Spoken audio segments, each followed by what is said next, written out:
that right? Hey, good Oh, morning. yeah. So is Annette and the team. So,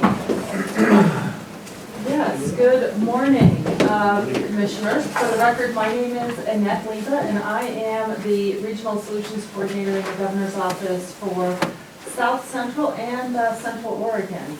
And with me, I've got 3 team members who I'm going to have them do self-introductions, and then I'll kind of give you a high-level overview of what we're going to cover today.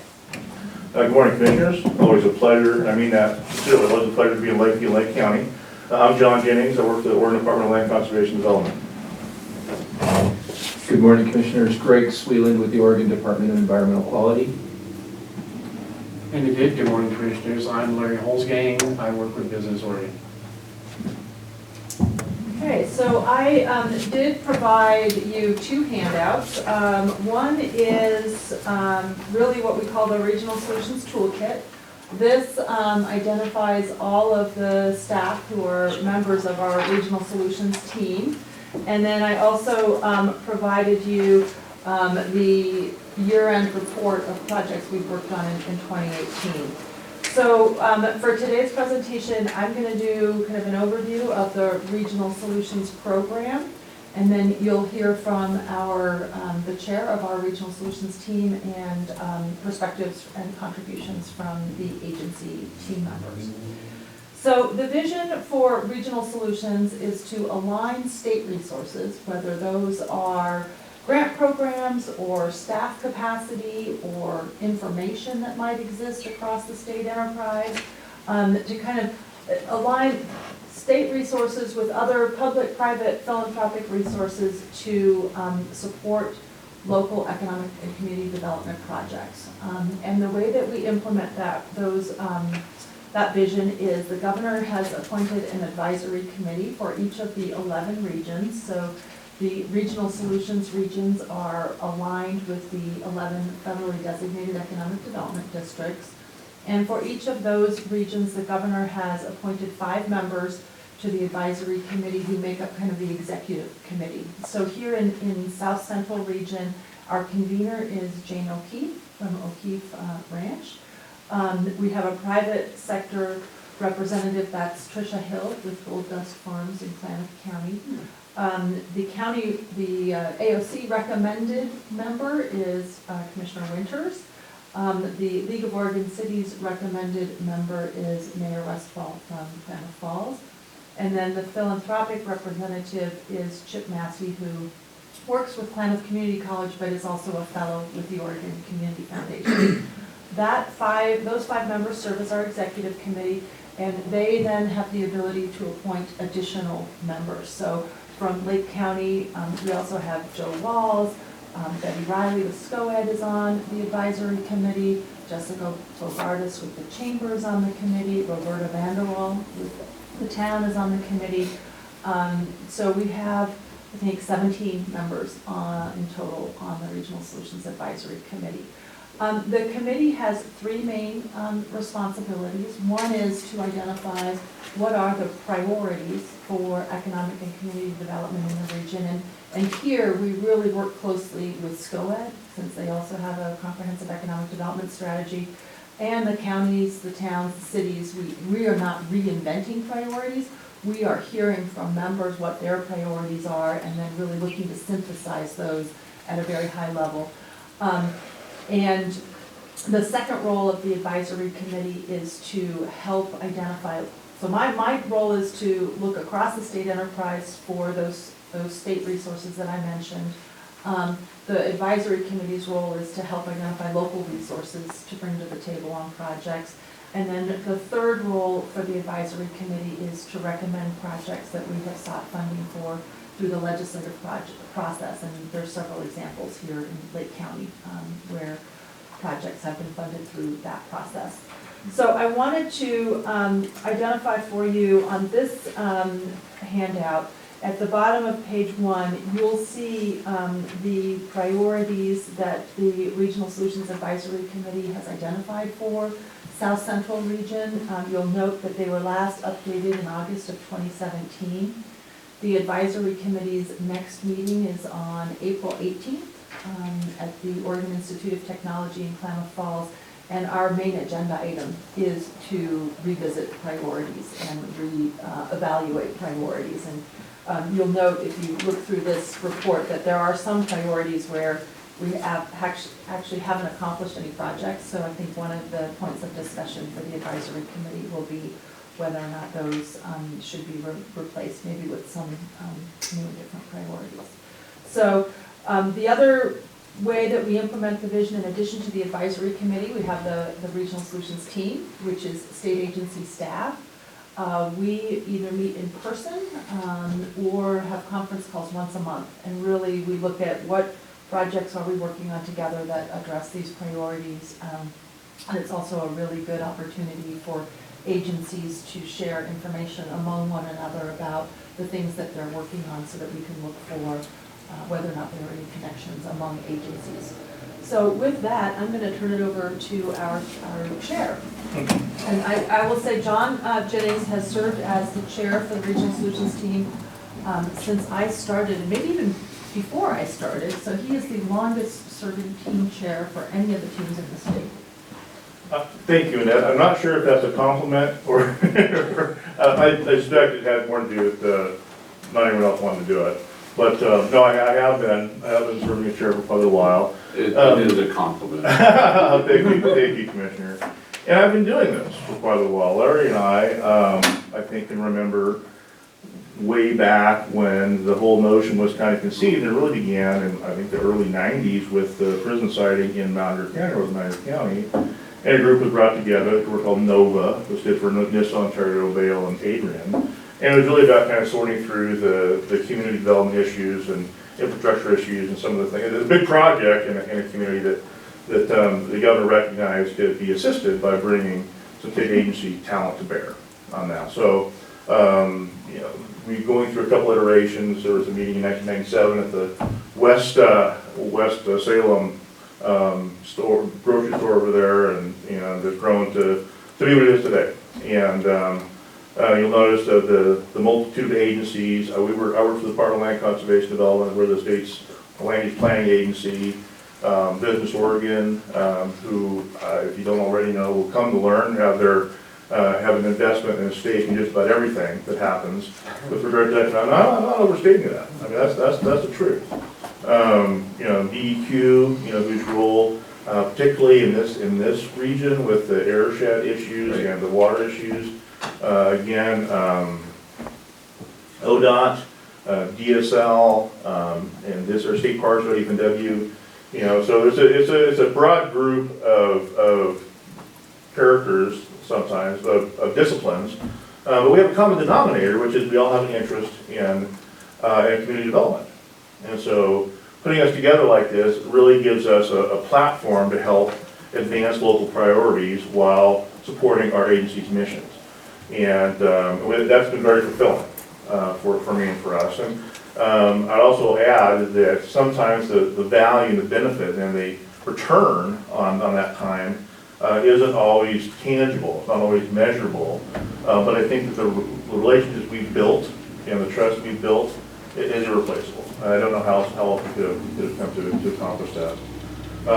So, gosh, you know, a good example of where we're spending money, we've all been plugged into the Red Rock facility.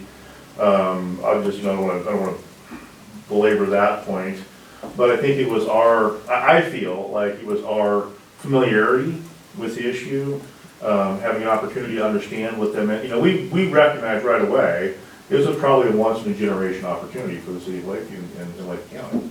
And I think that understanding helped enable us as field staff to encourage our director and convince our director to really fast track the land use proceedings. And we actually turned that around. I know it seemed like a long time, and it was from start to finish, but we were actually able to turn that urban growth boundary expansion that, you know, you remember Commissioner Winters, around as quickly as I've ever seen one done.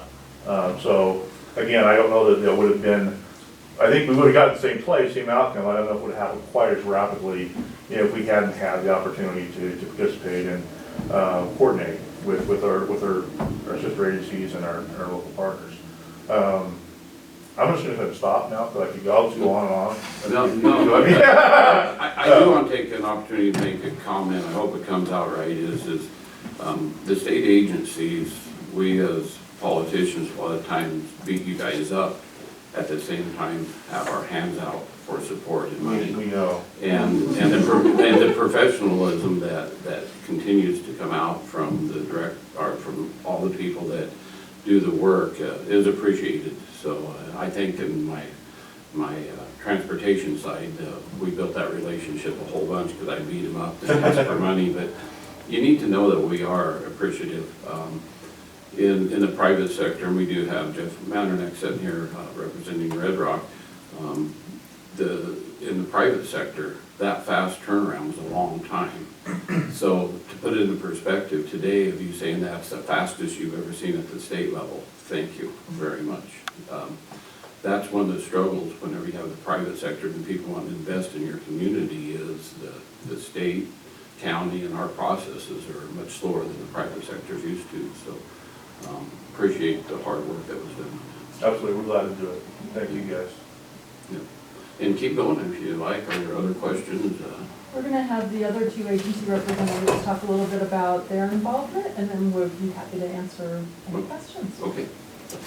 Sure, Greg Sweeland again with Department of Environmental Quality, and I'll just give you two examples of how a state agency fits into this framework.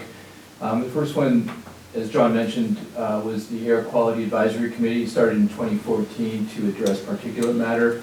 And there's a real tie with air quality and potential economic development, and how difficult it can get to bring in new industry with existing air quality problems. So in 2014, we set up that advisory committee, and DEQ was more of a lead agency in that effort, along with much help from the commission, from city council, and a lot of volunteers in the community. That work is still ongoing, it's not over, and I'll put in a little plug for anybody who would like to participate in that. We are looking for a commission member on that.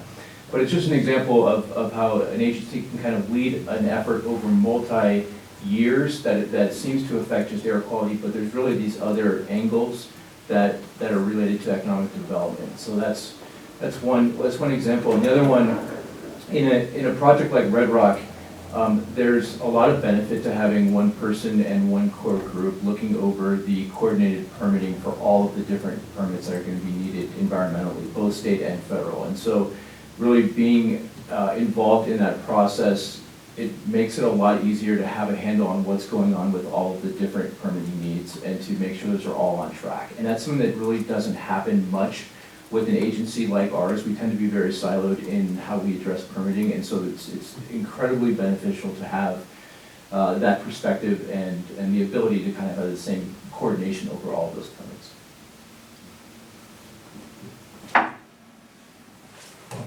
Okay, Larry Holzgang. I work with Business Oregon. Our legal name is the Business Development Department for the state of Oregon. I will offer that, as John mentioned, we get our fingers tied into a lot of things that title probably would not necessarily make you think of. So I will go into that a little bit. But the higher overview, from the Business Development Department standpoint, I'm a Regional Development Officer, and one half of my primary roles today is business development. So the priority is always with existing companies in the state of Oregon. So when I come to Lakeview, I'm calling on Collins, or I'm calling on Lakeview Reclaimed Lumber, or I'm calling on GK Industries, or see what we can do to try to help them either stay in business, grow their business, or in the case of companies like Red Rock, can we get a new business going in town? So when we talk about the Business Development Department, that will seem like one of the major focuses in our mission. But when you actually look at the dollars that run through our department, that's not where the major dollars are, because we also handle a lot of infrastructure projects. They're very expensive. Lakeview has a water project right now that they're working on, and We pulled together a team that we call One Stop, so it has other agencies like federal agencies and DEQ, and if they have money, then they come to the meeting, in that case. And we try to put together the best plan that we can to figure out how to fund the water system improvements that Lakeview so desperately needs. Everybody is always excited when the water starts turning odd colors in the summertime. Well, it takes some investment into technology in order to fix that. And we're one of the funding agencies that will take the lead on helping the town of Lakeview with that project. And we do indeed have a funding project in place to help the town with that. Don't think on that one DEQ stepped in, but it's often a multi-agency effort when we put those funding projects together. So the big project though is that, you know, it seems like if you start talking about major water system improvements or sewer system improvements and things of that nature, they're multi-million dollars. And so when you look at the large dollar volumes, it's financing programs on infrastructure is where the big portion of our money go.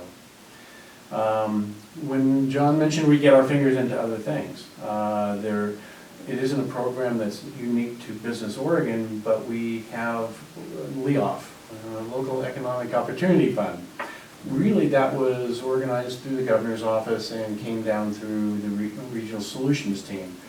But a state agency has to step up to provide the administration if we're going to do a grant. So the Lake County Fairgrounds is going to be the beneficiary of one of those LEOF grants to help do a facilities plan. She's smiling. Sometimes it's all in the terminology. Well, I was going to mark this on this back page, it's a facilities plan, right? Did I put Yes. master plan in the document? No, I better change it. So that's one example. There's also a regional infrastructure fund that comes around once a biennium that the legislature funds. It is also structured to where the regional advisory committee for our team is one of the decision makers on how those monies are invested into the region. But again, you need a state agency to step up to provide the administration. So in that case also, we step up to do the administration on that. The example in Lake County of one of those projects is with the airport. Then, we do not have to do Connect Oregon, so we don't have to talk about that. Another example of a fund, I can't think of a project right now in Lakeview, but the legislature put $200 million into a Seismic Retrofit program.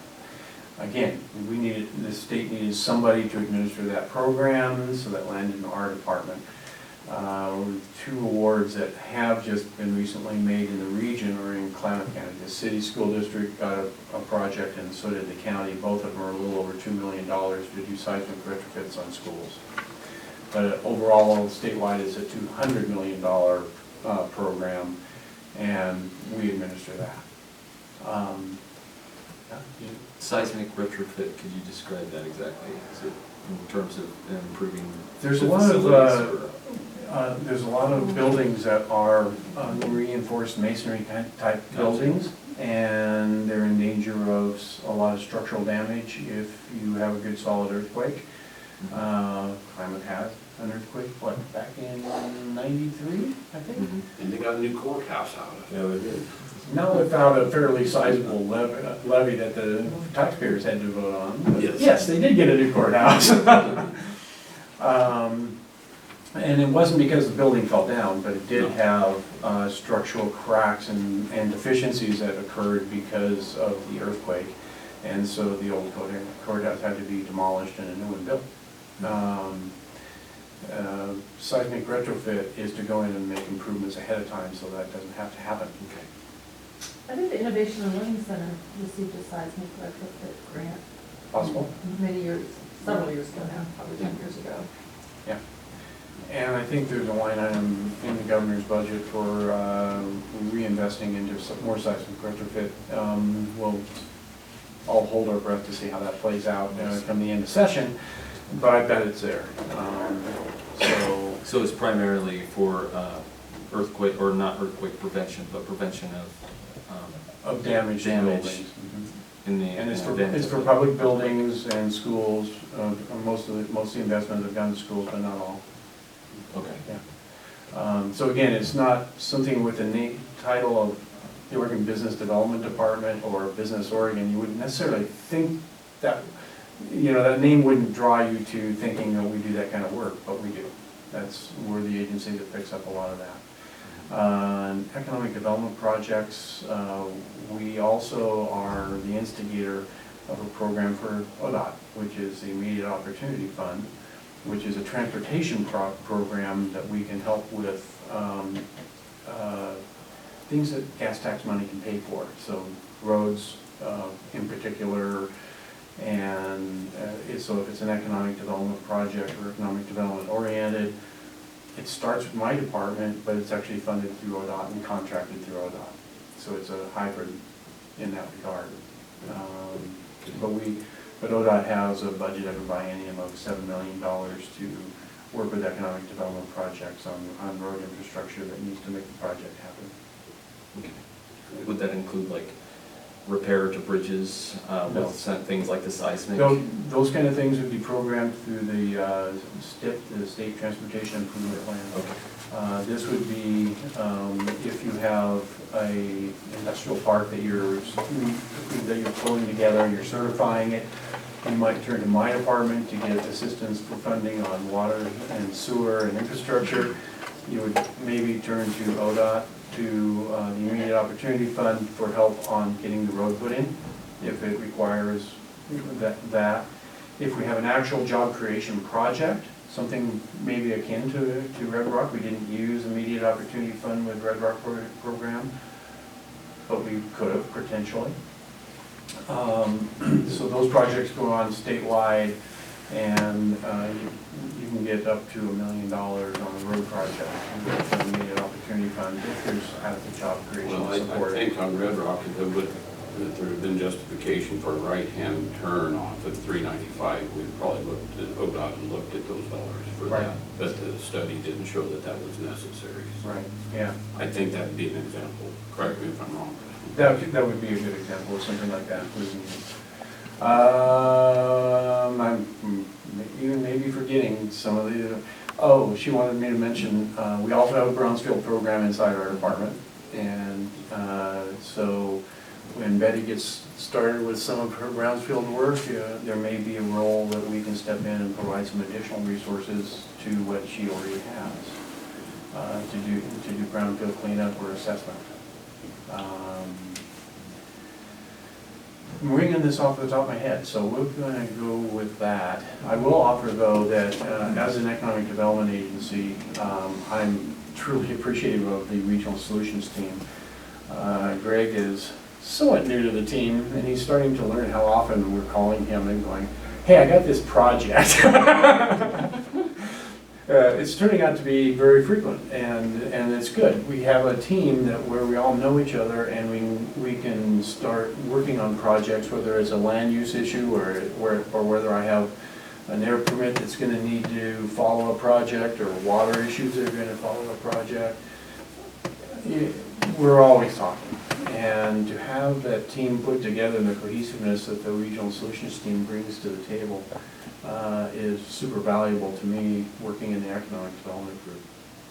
So I have to add on to that, because as a commissioner, to have that group, have that team that we're able to reach out to, and you guys are all coordinating and talking with each other, because of two's right here, that's a regulatory agency. You got land use, you got DEQ, and both of those said we're part of economic development. And then we have you as economic development there, where maybe there's dollars to be leveraged and everything. And over my years working with regional solutions, it just helps a whole bunch for commissioners. We're generalists. We're not experts on anything. And it's hard for me to say, because that's real. That's what we are. And whenever we can reach out to Regional Solutions or other things happen, and where you guys work together, cross lines, say, well, this is going to impact me as a regulatory agency on land use or DEQ, how are we going to help that community get there? A lot of that work gets done, and we never do know what it takes for you guys, and that is greatly appreciated, very much so. I got Jeff sitting here from Red Rock, and there's been lots of peaks and valleys over the last 6 or 7 years, and had a solid team the whole time there, so thank you guys on that part of it, everybody, very much. Thank you. Thank you. So I think you're ready for questions now. Sure. Do you have any questions? Actually, I think I do, with Greg on working with the DEQ and of course our air quality, and you guys are comparing it with that it affects the economic development. What kind of programs can we maybe look forward to as far as the wood stove replacement program? And getting some more efficient wood stoves in here where we don't. It's a real problem here, and you know, most of the people, a lot of the people are below the poverty line in Lake County. If we could develop a program where we could swap their wood stoves out and not only help them but help our air quality, instead of just making mandates where we have red and green days and that sort of thing. I think you'd have the backing of the community if we actually had a program where some of these places could get their wood stoves replaced with a clean burning stove or gas or whatever they want to go to. I think it would really help us. The problem is that you're dictating, or, you know, that we have to have cleaner air, but not giving the people the availability to do that. And what happens is that some people, they don't have any other source of heat, or, you know, wood is the cheapest to use, but they can't afford to replace it. And if we could develop some kind of program where we could replace the wood stoves in town, not only insurance-wise on their homes would go down, you know, people would be more interested to move in business-wise. I mean, it's a win-win, but I realize that takes money also. So. Yes, all good points, Commissioner, and ones that the committee has struggled with since 2014.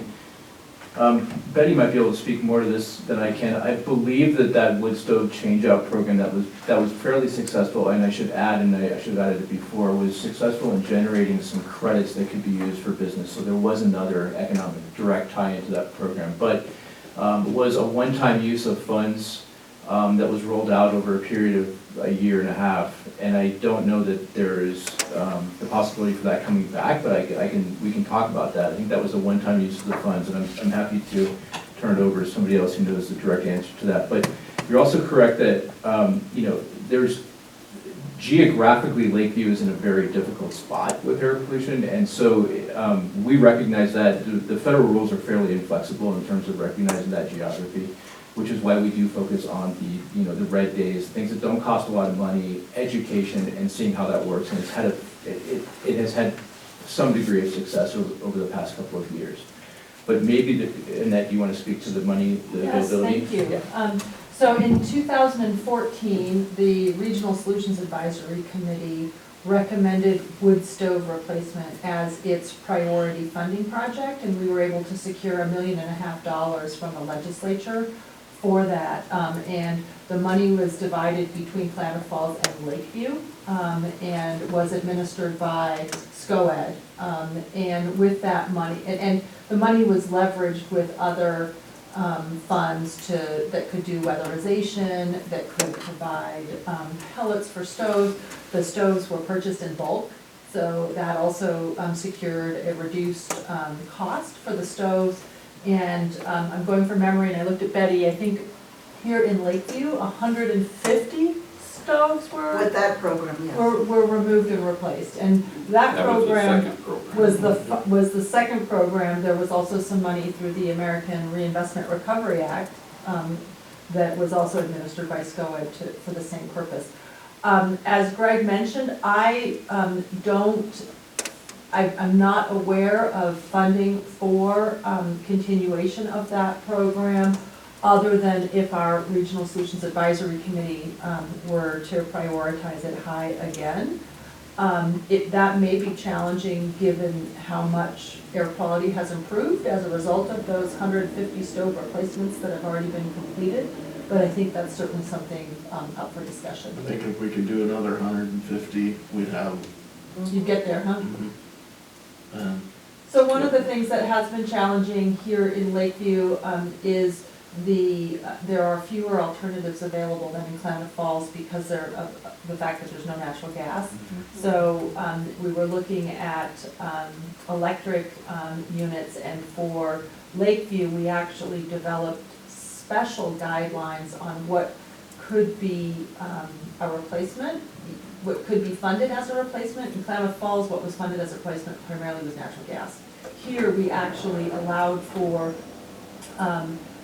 new wood stoves that were the cleanest burning stoves to be installed, accompanied with some electric wall heaters, so that people would have an alternative source of heat in the event of a red day.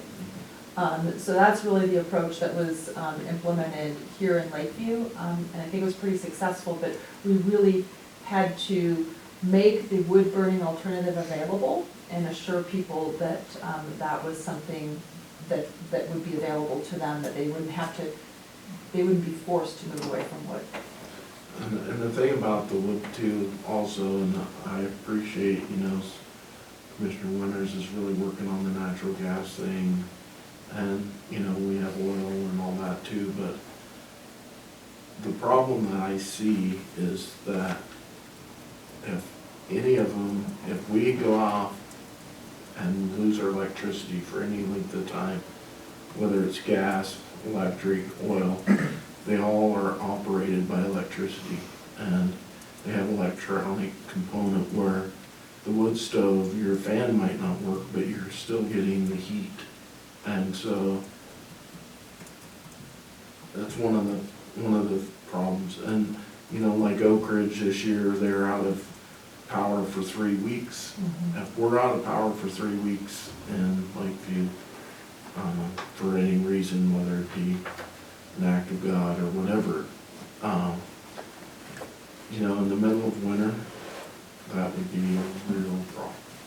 And so those are just some concerns that I have, and things that I want to look toward, so.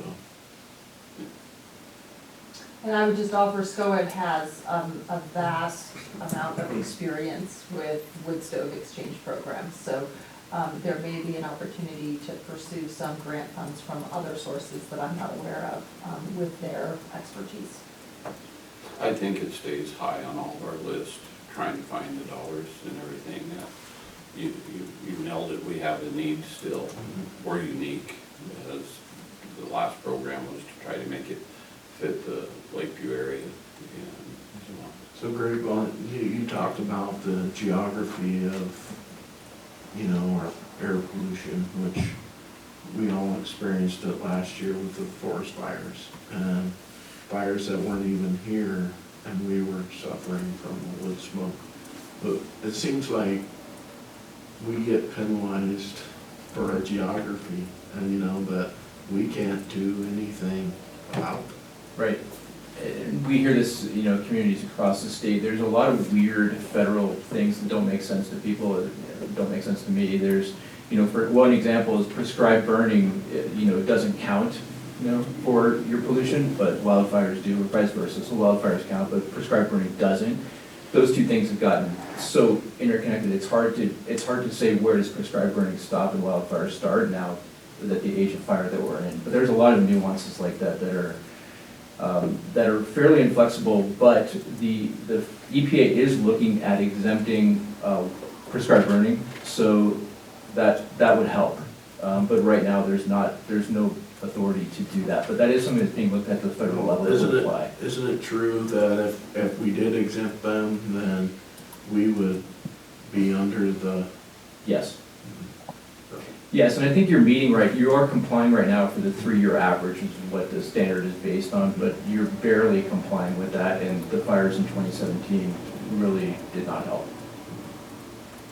So, correct me if I'm wrong, I believe you're the liaison for their quality, aren't you? Did you take that spot? I think so. So if there's a disconnect that we haven't got that to you, he's your guy. That's fantastic, thank you. Other questions? We're running a little bit late, but it's a great opportunity to talk. I do want to thank all you guys for all the work you guys do, because we do know it's very important.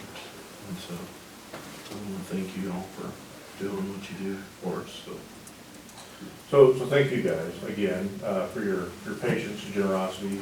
Also, do not ever hesitate to reach out to us. I mean, you may not think of something right now, but in the future, if you wanted to hear about the economic opportunity analysis work or housing needs assessment or whatever, and Annette is a fantastic resource. Oh, yeah. So, do not hesitate to reach out to us, and we'll do our best to get your questions right on the ground.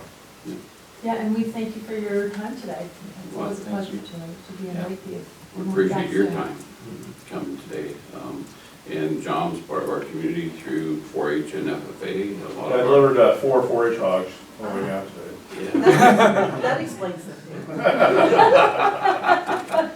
So he's invested in our community that way too. So, anyways, And we are gonna go have lunch at Eagle's Nest for any of you who would like to join us after your meeting. okay. Thank you very Thank you so Thank much. Jeff, you're not prepared to do any update or anything today? Nope, just came by to say hello. All right. You and I are going to meet. You're going to come back here around noon? Okay. Thank you so much. Thanks for being here, Jeff. Nancy, Do you need anything from us while you got us? are you guys seated here, or you? We'd love to You're come more on the welcome wall. to use my office if you need it, Jeff. Thank you, I appreciate it. Betty Riley's up next. Go ahead. I feel like you've heard the name SCOED several times today, this morning.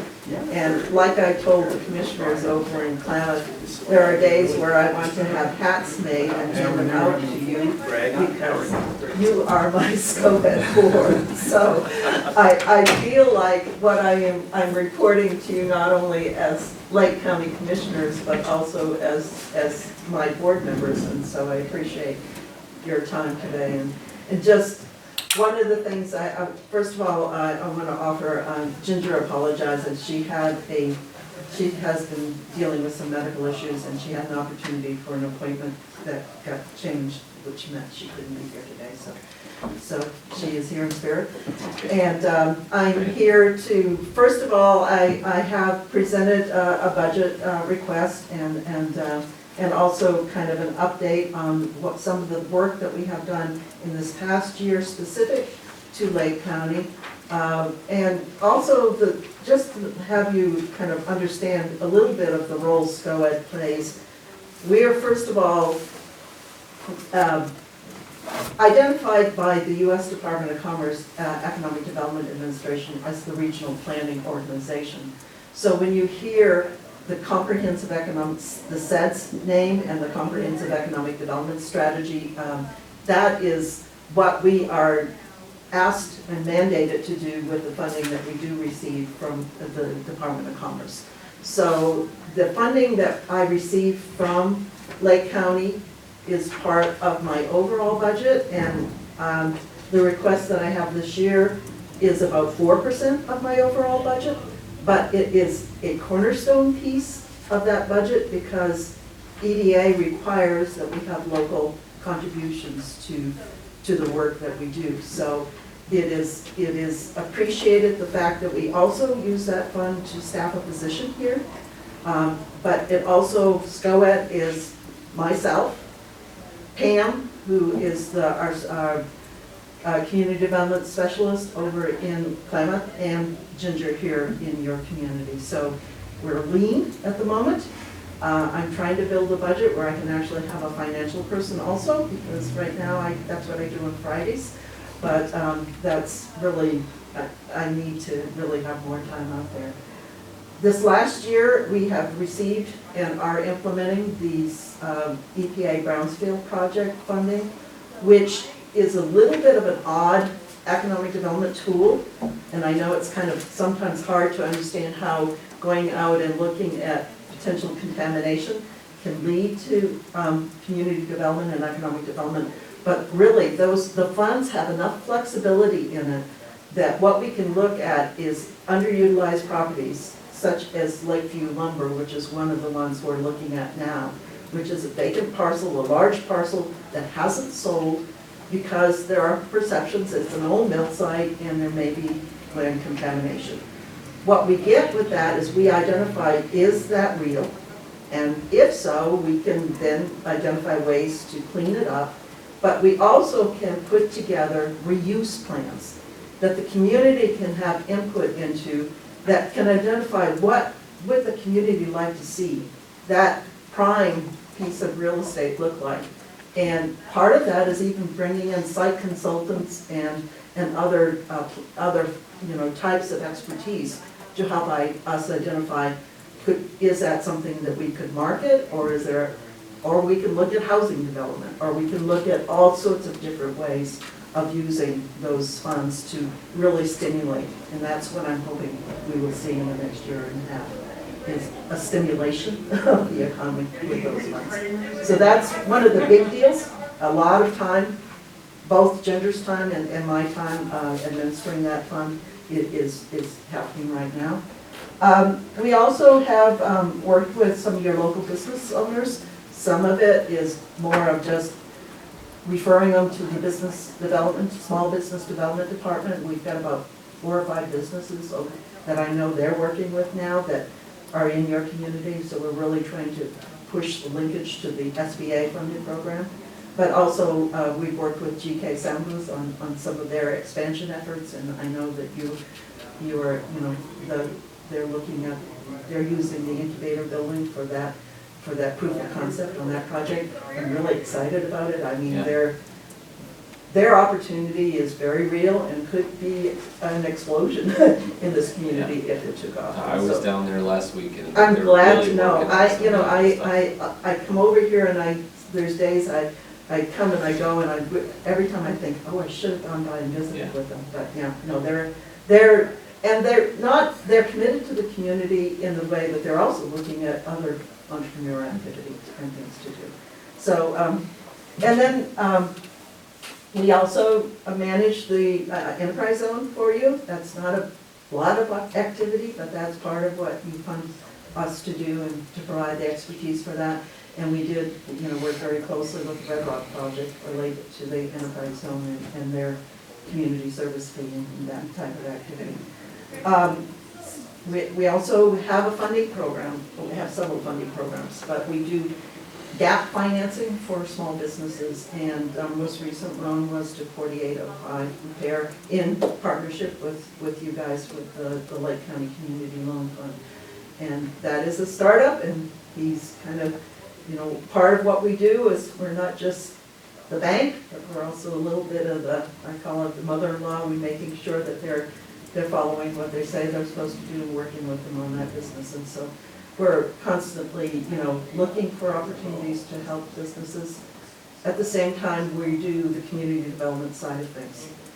The other program that I manage, and hasn't been a prime focus for staff, but it is we're looking at using our 501c3, the Klineflake Regional Housing Center, which has a separate board, but it's staffed under an administrative agreement with SCOED. So SCOED staff spends time specifically. That's a lot of what Pam has been working on.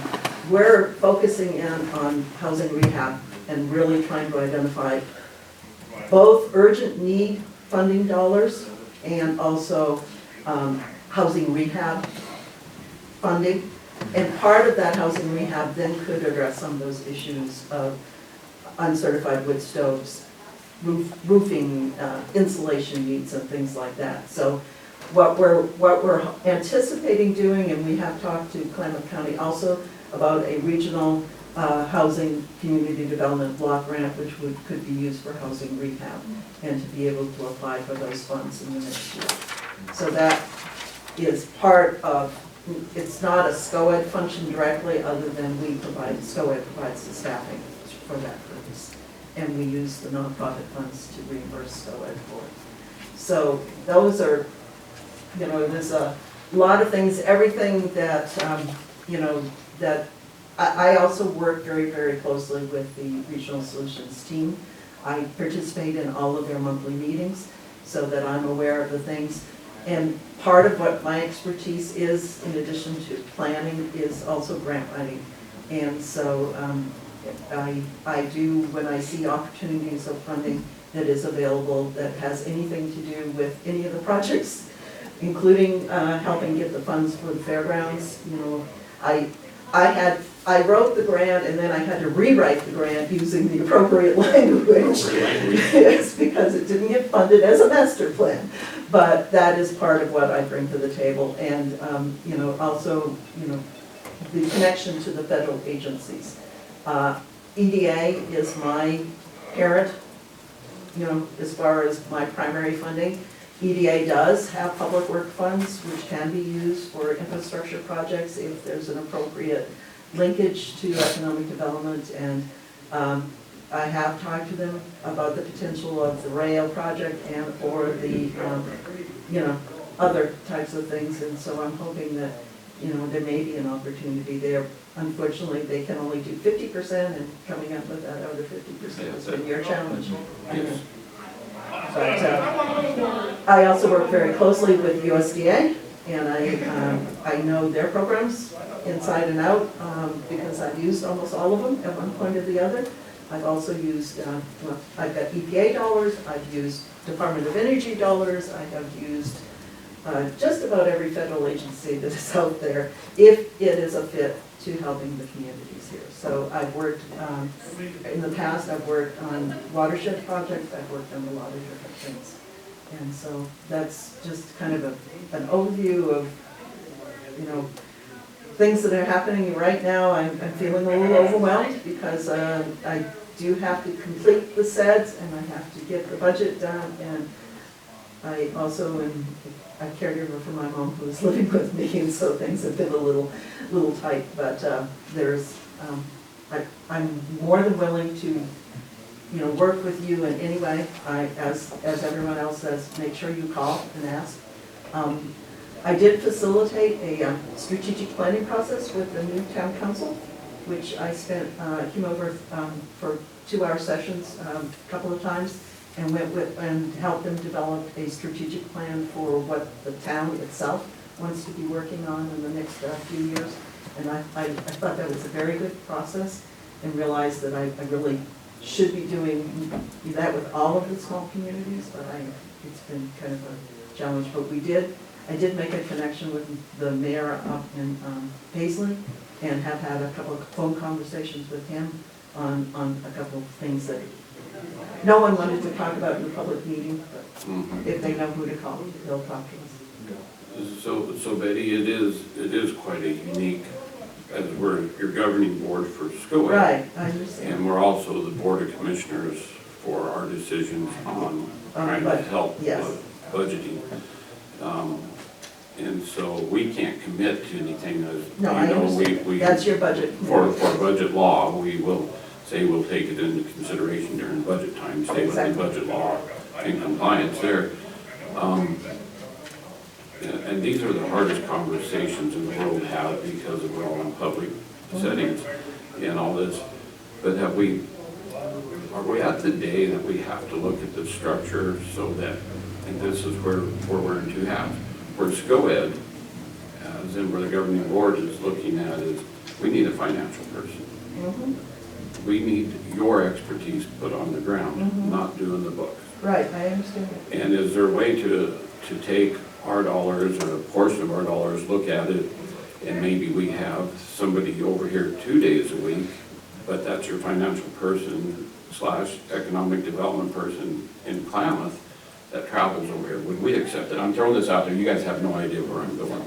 But you got to start the discussion someplace, and we're governed by public meeting rules. So anyways, is it time, in Brad's opinion, that we look at the structure? And this is not against anybody, but we have to, I just listened to you talk about all the things that you have a hand in and all the expertise you have, without having the people surrounding you with that expertise. And then you having data entry, budgeting, all these other things on top of you. So governing board, we have to get you some help. Mhm. County economic development side, what is the level that we can use?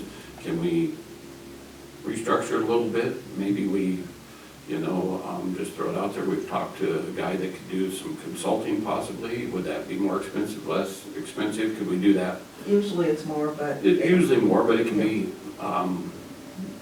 driven right towards a specific thing. In some aspects, you're sort of a generalist. You're forced into being a generalist at times. You can't apply all of your expertise to devote a time. So I'm trying to stay politically correct out here and everything. But I have to foster the thought of where are we at? We got to look at this. The Board of Commissioners have to look at this. The board for school ed has to look at this. And if there's a way to still get the services on the ground, I tell you, without the dollars and the things at school ed, a lot of businesses and a lot of things wouldn't be leveraged. I actually just, I was curious, so I went to the employment department. I gave them the name of 22 businesses that we funded that are still in business, and I had that information on. Of those 22, and that's out of 40, that's only about half. Originally, they claimed 120 jobs. They have doubled the employment in 15 years. Wow. I mean, that's 2 counties, and it's not a lot, but to me, that is significant. We help those businesses Well, that's amazing. expand to the fact that they doubled their employment. I mean, one of them is up there in Christmas Valley, who he's still managing to do business. Yes, I know exactly who you're talking about. And the other thing we haven't even talked about, Betty, is the other side of it, the CDBG grants. And Right, that impact on the communities, Yes. it's not absolute economic development, it's a component of making your community healthy and attractive and being able to put the services on the ground.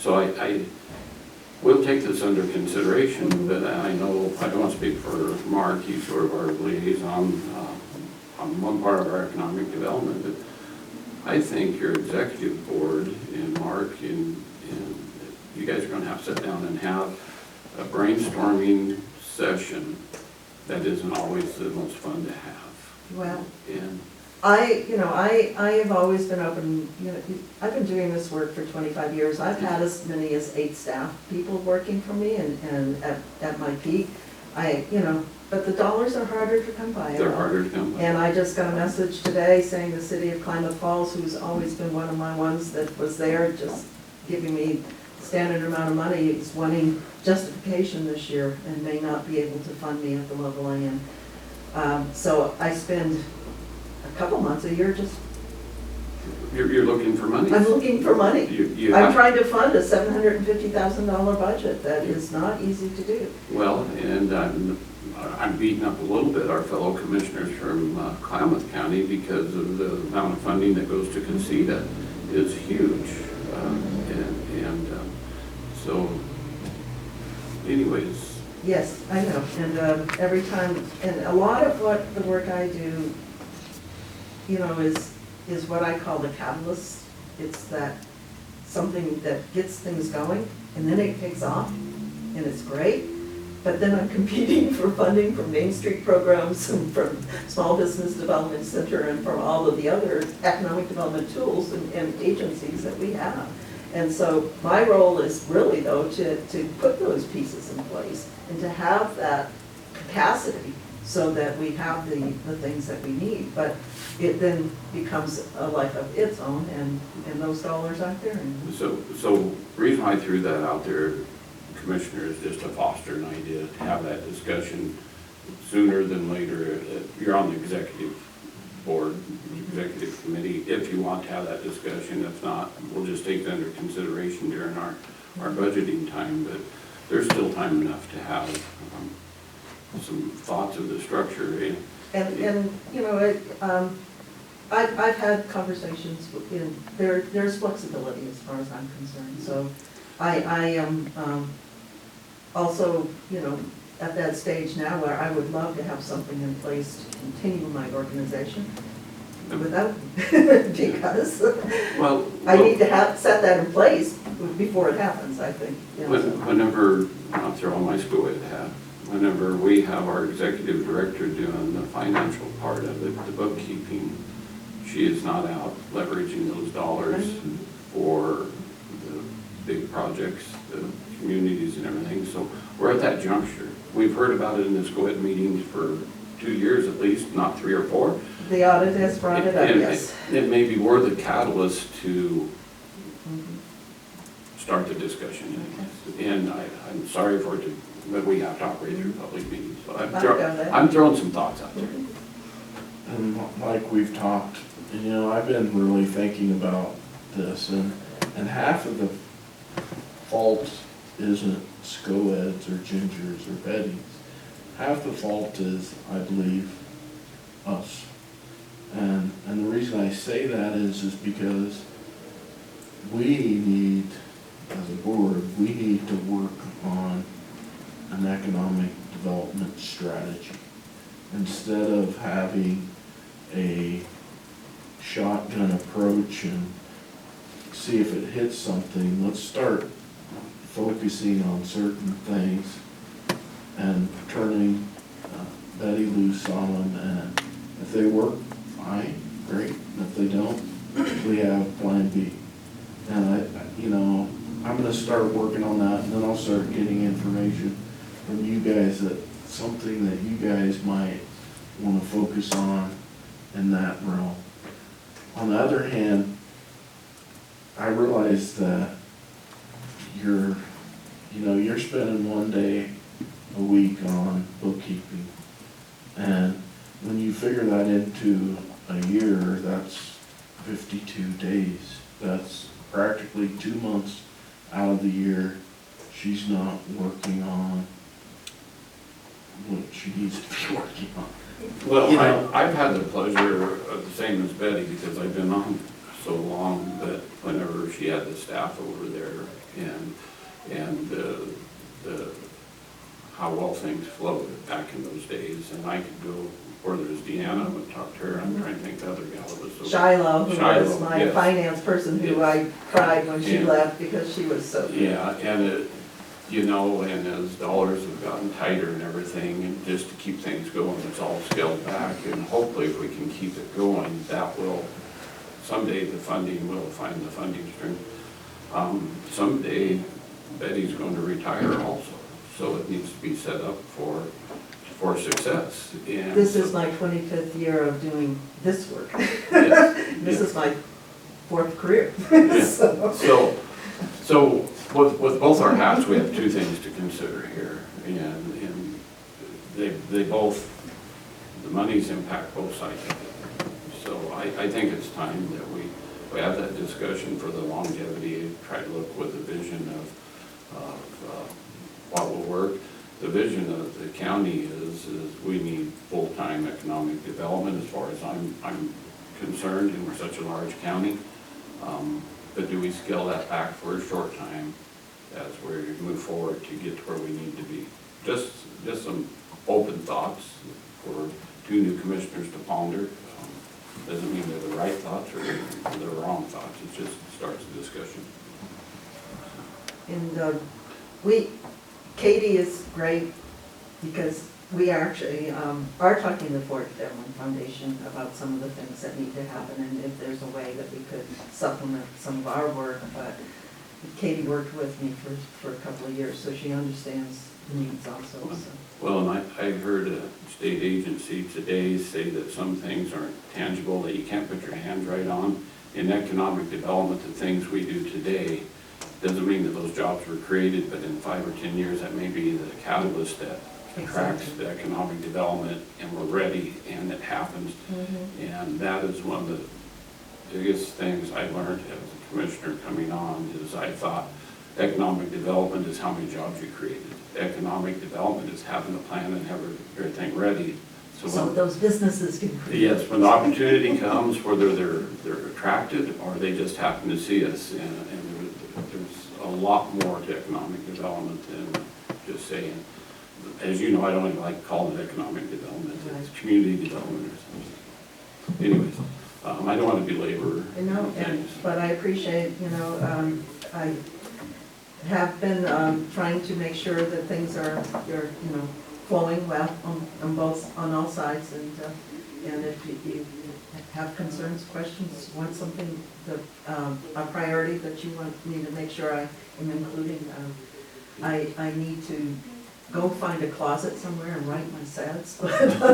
That is all up here right now, so anyway. So Betty, one of the things that I actually, when on our trip with Katie, that I talked about with her a little bit would be, I would really be interested in not only myself, but, some other people that might be interested here at the county, to go to a seminar or some sort of class on grant writing, and where we could learn ourselves some of the tactics and language and that sort of thing, and where we can learn ourselves how to write some of our own grants, and whether it be for the sheriff's office or wherever. And so I don't know if that's something that you could set up or would be interested in. I cannot help with that, but it reminds me of the legislation that is being looked at the state legislature. 3110 would authorize funds for the economic development districts to be able to hire a grant writing person for rural communities that could work with fire districts and small cities and all of those to actually write the grants. So I'm hoping that I know I sent the information to you. I don't believe I sent it all to everyone. I don't think I got that from you, but I believe that is in Ways and Means right now. That has gone on to Ways and Means, it has gone through committee, Yes. and it seemed to have favorable, it's not a full-time funding though, that's the issue I have, and so Yes. unfortunately, I think it would allow me to hire a half-time person, but at least it would be a half-time person that we don't have now to help out with that. But So- from a funding, from a funding point of view though, that's one of the reasons why it's actually gaining the ground that it is, because it's not locking us into a bill that we have to do every single year. Right. It's just kind of a one-time thing, and so it's not permanent funding, you're right, but the way it's presented, it creates some mobility. It's all an unfunded mandate for us later on. Yeah, it is. Correct. Well, there's language in it that It's supplemental, it's It's considered being- supplemental funding, and so it's Correct. kind of it's not supposed to supplant anything else that's going on, it's supposed to help with other, to get new resources into the areas, but it is actually being pushed by the state director for USDA, and I'm hoping maybe that USDA might put some leverage dollars into it also, if it gets to these things, so. there's been a lot of changes to it. Some of the language has been amended multiple times, so we'll just see how it goes as it moves through committee. So, I have no other question. I have one question. Actually, You can have a dozen if you want. Well, before we, going back to actually something Commissioner Albertson asked about in terms of in regards to the wood stoves. In replacing wood stoves, is there a possibility that you could, I think the idea was in replacing the wood stoves with something that's more efficient whether it's electrical or a pellet stove or something else of that nature. Is there any kind of opportunity there to not replace, but to bring in an additional stove? We actually looked at that, and a lot of what we found is that a lot of the wood stoves that are in the homes now are not safe. Correct. And so what we did with the last part of our program, actually, we allowed here in Lakeview them to put in a more efficient wood stove. I've got pictures I should share with you sometime of things that are called wood stoves are actually, they're not real wood stoves. With certified wood stove, but also some other electric or fixing, we allowed people to actually fix their electric wall heaters, or to put in some baseboard heating or some other form of heating, so that they had an alternative, so that if they weren't allowed to burn wood on a day, that they had some heat in their homes. A lot of what we found goes back to a lot of the issues we're finding is it's substandard housing and uninsulated, Weatherization. Yeah. and a lot of homes there's also a few mobile homes that we put wood stoves into that we should just replace the mobile home. It's the wood stove. Well, the one thing whenever both programs was to try to make it as flexible, and halfway through we had to stop and redo things. The backup heat for some of the places was as important as the wood stove. And educate people that we only have basically from 7 to 10 red days a year, so you only have to use supplemental heat those 7 to 10 days. And so the educational side of it, a lot of different things, we done well, and plus the culture here, a lot of people did not want anybody around their place. So to get some people to want to come into compliance was a struggle. We done a lot. SCOED done a lot. I say we, SCOED done a lot. But now it's just down to, we have to find funding to try to do, probably, I guess you'd call it phase 3. Well, I suppose the reason I asked the question is that, like Commissioner Albertson pointed out, is that when the power goes out, a lot of these other alternative heating sources require electricity. Though if you take a wood stove out entirely, they have no alternative heating. Right, which is why we went to leaving the wood stoves in, but hopefully educating also on the appropriate use of dry wood, making sure that they're not burning wood. Yeah. Which is. Well, I have to say on that, I don't have any other. I have one source, it's propane, and it has a fan. Power goes out, and I've had it out for 2 or 3 days. I start a generator. Right. Because it doesn't take very much power.